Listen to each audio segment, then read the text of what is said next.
Have you ever pushed yourself to the absolute limit? You've given every ounce of your energy, your sweat, your tears, only to find the door to success is still locked. What if I told you that the key isn't pushing harder, but letting go entirely? Welcome to a journey into the unseen. Today, we unravel the mystery of success through effortlessness after effort. Throughout history, a hidden spiritual law has governed our greatest breakthroughs. It's the sacred moment of emptiness. When you exhaust all physical effort and you finally say, "I can do no more," that is exactly when the universe begins to move. Think of the minister's wife, trapped in despair, who used a single drop of honey and tiny insects to rescue her husband from a towering prison. Or the dying man in the wilderness, whose complete surrender brought a venomous snake not to bite, but to heal him. Even great minds like Archimedes and Madame Curie found their world-changing answers not in the frantic grind, but in the quiet, sudden grace of effortlessness. When you drop your ego and step into the void, the divine finally steps in. Are you ready to discover how your greatest exhaustion can become your ultimate victory? Let's begin. Today's satsang is Mystery of Success on Being Effortless After All the Efforts in Life. It means that even after you have made complete efforts, if success does not come, and when you come into a state of effortlessness, only then the ray of success appears before you. Until you make complete efforts, do in the life everything and don't leave any stone unturned. After complete effort, when you realize that now there is nothing more that you can do, when you truly understand that beyond this you cannot do anything, then your state becomes a state of void. You come into nothingness. You enter into emptiness. In that emptiness resides consciousness. In that emptiness resides the divine. When you reach this state, a ray of the Supreme reaches your heart in some form. That ray is of light, and it shows you the path. Then you walk on that path and attain your destination. So, first of all, making complete effort is very essential. You must first prove whether you are worthy of becoming a king or not. When the complete capability to become a king is developed within you, only then you can pray to God that may I attain success. When a student works hard the whole year, goes to the exam, and prays to the divine that whatever I had to do, I have done, now there is nothing left for me to study or understand. Now you protect me. Only then the divine protects. As you know, Arjuna was such a great archer. Only then Lord Krishna told him that when you become so perfected in your skill, only then I will help you, and the eye of the fish will become steady before you for a moment. So, first, making complete effort in life is very essential. Mahatma Buddha made such intense efforts in life for 6 years, and after that when nothing was left for him to do, only then he prayed to the divine. I do not know now what I should do. I have become effortless and today I surrender all my efforts. I have come into emptiness. I do not know what to do, and that very night when he entered into emptiness, he attained enlightenment. When you make complete effort, whether it is science or your business or any illness in your home, when you have done everything and no other path remains, only then tears come into your eyes that, "Oh God, beyond this I can do nothing." You come into emptiness, and only by coming into emptiness you unite with the divine, and the divine shows you the path. Without effort, no matter how much you keep praying, no success will come. Making complete effort from your side is absolutely essential. When you make complete effort and reach a crossroads, and you do not know which path to take, then there will be darkness all around you. In that darkness, when you wait patiently, slowly that darkness begins to disappear. Nothing in this world is permanent, everything is moving. When the darkness gradually fades and light comes, then you will be able to see all four paths, and whichever is right for you, the divine will guide you on that path. This is the spiritual law, and the worldly law also works in the same way.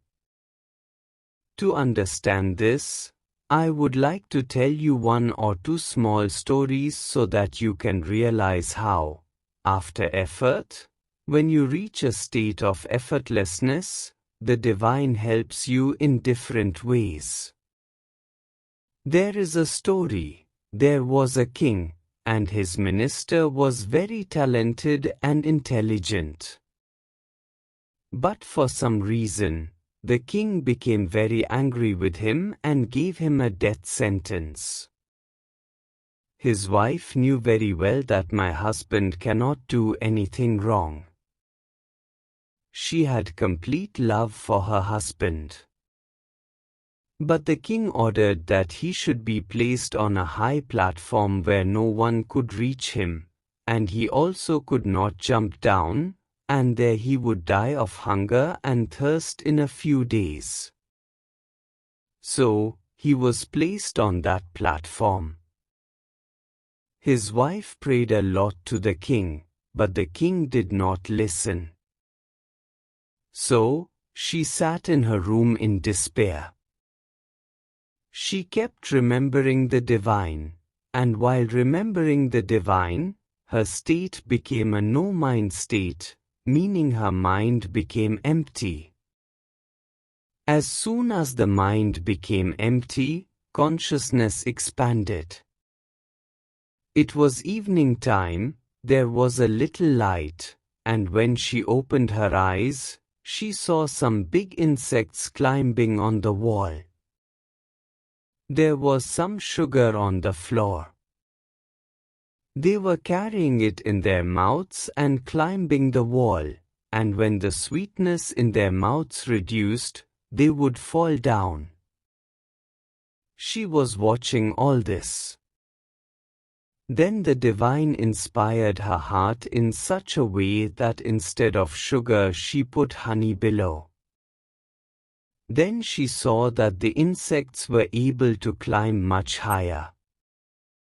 Then a thought came to her, if I tie a small thread with these insects, they will move along with the thread. Somehow this idea came to her, and she went near the platform.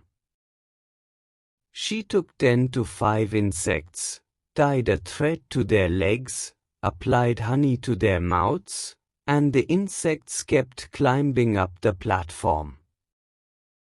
When 2 or 3 insects reached the top, she signaled her husband to catch them. As soon as he got to insects, the thread came into his hands. When he got the thread, she tied a thicker thread to it. Then she tied a bigger thread. Gradually she tied a big rope, and the rope reached up to him. And as soon as the rope reached, her husband climbed down with the help of the rope and left the country. The meaning of this story is this much: when she had no support, after doing all efforts she had become effortless. Sitting in her room and crying, the divine gave her such a natural support that she could save her husband. In the same way, there is a real story. A person had tuberculosis, and it became so severe that worms started coming out from his mouth and nose. Even his family abandoned him. Then he thought, if I have to die, I will go and die in the open field, because there was so much heat in his body that he could not bear it, and he went outside and lay down in the field. He was already in a dying state. Now he could not make any effort. Whatever treatments were possible, he had already taken. When even his family did not help, he went there and became unconscious. At that time, a big snake came near his mouth. It felt the warm air. It was winter, and it felt very pleasant. It sat near his mouth for quite some time. Whatever worms were coming out, it kept absorbing and eating them. When the worms stopped coming, the snake went away. Now that person regained a little consciousness and started feeling a little better. He was surprised, what has happened to me? When the poison inside got removed, all the germs of tuberculosis came out and he slowly recovered. So, after effort, when he came into a state of effortlessness, the divine helped him. There is a very simple story which all of you must be knowing. A frog fell into a big tub of milk. It could not cross the tub, so it sat at one side. The frog felt that now I will die because I cannot reach the other side. Even small creatures are given such intelligence by God. It thought, my nature is to jump, so it started jumping in the milk itself. By continuously jumping, so much foam was created in the milk that it was able to jump onto the other side and saved itself. So, when you move from effort to effortlessness, some help always comes. There is a very beautiful story that when you move from effort to effortlessness, how the divine helps. There was a great scholar, a great devotee of the divine. He was a priest in the king's court. He always used to say that the divine is present everywhere. He can make a poor man a king. He sees everything with his subtle vision. The king used to listen to these things.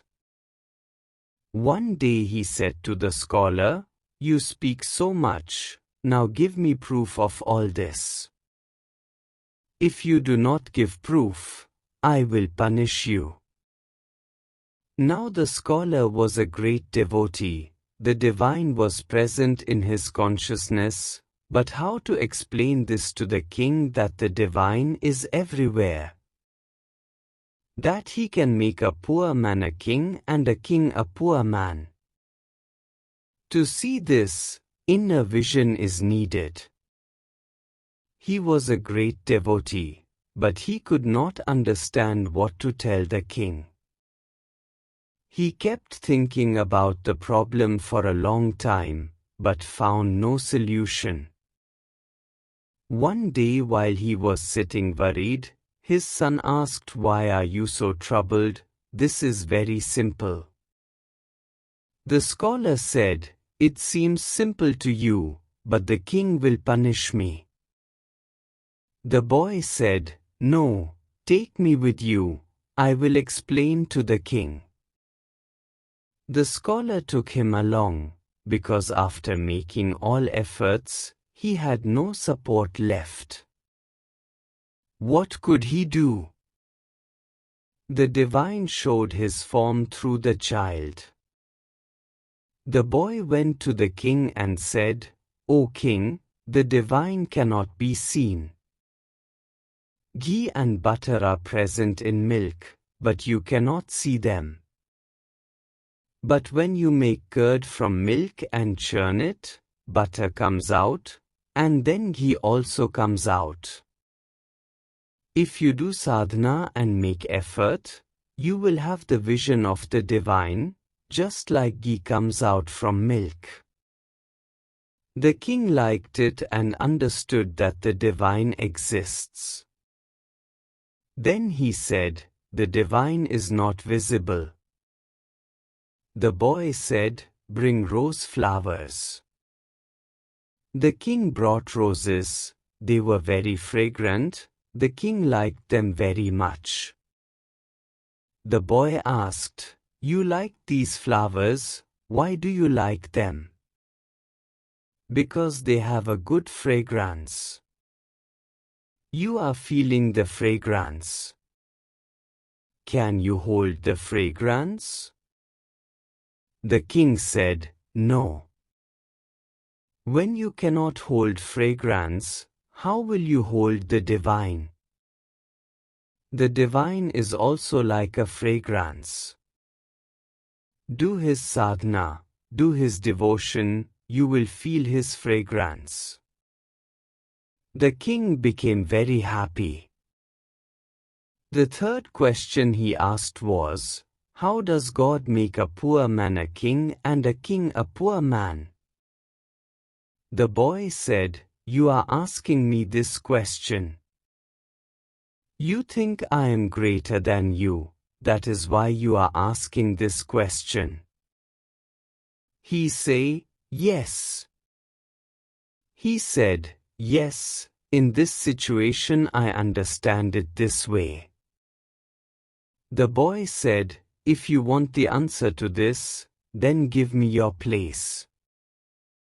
Then the king made him sit on the throne and himself sat down. The boy said, now see, God makes a king a poor man and a poor man a king. The king greatly appreciated the intelligence of the boy and became very happy. In the same way, you must have heard the name of Edison, scientist who invented electricity. He kept working for many years. Every day he would go in the morning, do experiments, and return. He did not get tired of effort, but all his companions got tired. They left him and went away. He said that I know 900 methods. I have tried 700. From those 700 methods, light did not come. That means those 700 methods were useless. Maybe the divine has kept it in the other methods, and then within a few days, by continued effort, he was able to produce electricity. He kept making effort, he did not give up. He held this belief in his mind that by some method or the other, the divine will be attained. In the same way, Madame Curie, she had become tired of her research. Many months passed, but she could not understand what to do. She became effortless. One night she woke up from sleep, went to her study room to the desk, wrote something and came back. After 3-4 days, in the daytime, when she sat at the desk, she saw that the solution was written there. Then she remembered that night I had gone there. So, when you come into the direction of effortlessness, you come into union with the divine. You become one with the entire cosmos, then the cosmos surely helps you. In the same way, Archimedes also, when he had become tired and one day while sitting in his water tub, when some water spilled out of the tub, a thought came into his mind from the divine. This water that has come out is because of me sitting in it. So, the weight of this water must be related to my weight in some way. He worked on this and found the path which he had not found for many years.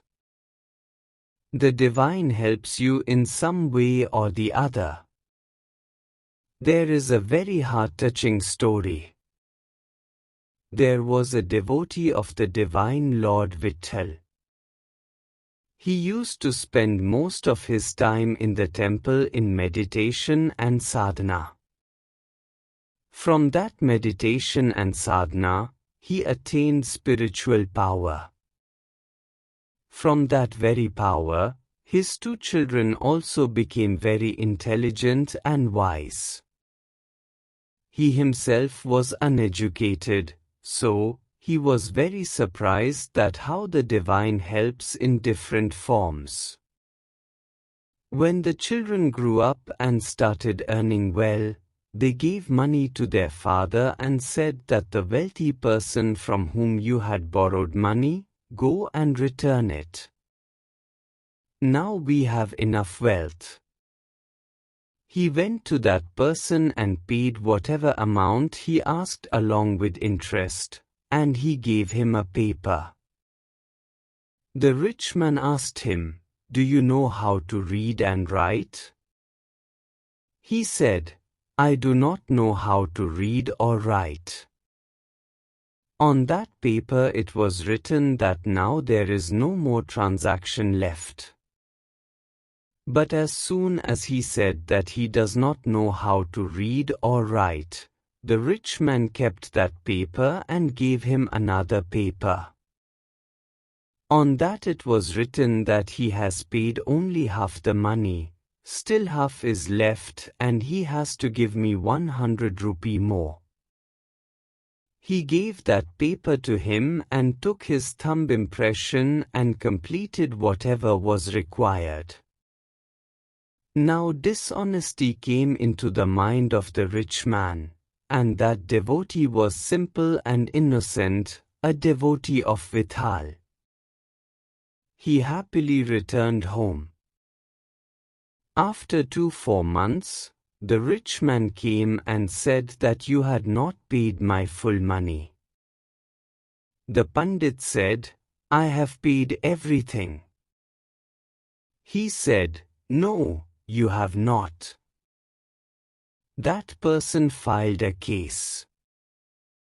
The matter went before the judge, and he said, "I have given him everything."